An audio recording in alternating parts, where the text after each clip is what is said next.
बिस्मिल्लाहिर्रहमानिर्रहीम। इन्नल्लाह व मलाइकतहु युसल्लूना अलन नबी या अय्युहल्लज़ीना आमनू सल्लु अलैहि वसल्लिमु तस्लीमा। मोदी सामीन अस्सलाम वालेकुम।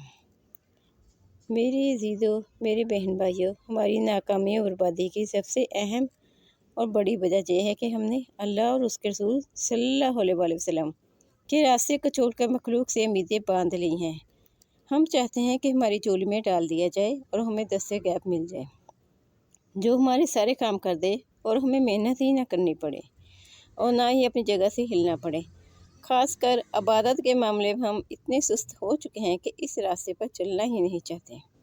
अगर चलते हैं तो बेसब्री और बेयकीनी से चलते हैं और जल्दबाजी करते हैं। हमारे माल का कामल ही नहीं है और हम चाहते हैं कि इधर वजीफ़ा पड़े और इधर हमारा काम हो जाए। कुरान मजीद में आज भी वही तस्वीर है जो 1400 साल पहले थी। वो भी इंसान थे जो जहर की शीशी को मुंह से लगा लेते थे और जहर उन पर असर नहीं करता था और ये कहकर जंगल खाली करवा लेते थे कि ये मोहम्मद अरबी सल्लल्लाहु अलैहि वसल्लम का जंगल है। और देखने वाले देखते थे कि जंगली जानवर अपने मुंह में बच्चा लिए जंगल खाली कर रहे हैं। क्या वजह थी? उनका माल कामिल था। आज भी हम उनके तरीके पर अमल करें तो हम भी कोई हमारा कुछ नहीं बिगाड़ सकता है। आइए हम आपको जादू से निजात का अमल बताते हैं।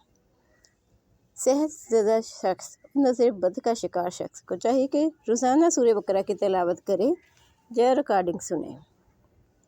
सूरह बकरा की आखिरी 2 आयत और सूरह तौबा की आखिरी 2 आयत जिस घर में पढ़ी जाती हैं वहाँ जादू असर नहीं करता और वो घर हादसे से महफूज रहता है। कोशिश करें हमेशा बावजू रहें। रात को लाजमी आयतुल कुर्सी पढ़ें।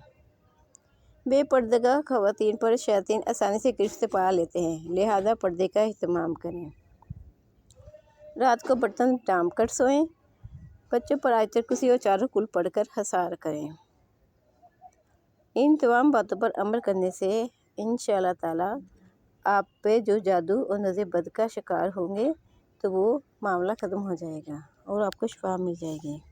आखिर में अल्लाह ताला से दुआ है कि हमें ज़्यादा से ज़्यादा कसरत से दुरूद सलाम पढ़ने, पढ़ाने और उनके काम पर अमल करने की तौफीक अता फरमाए। आमीन।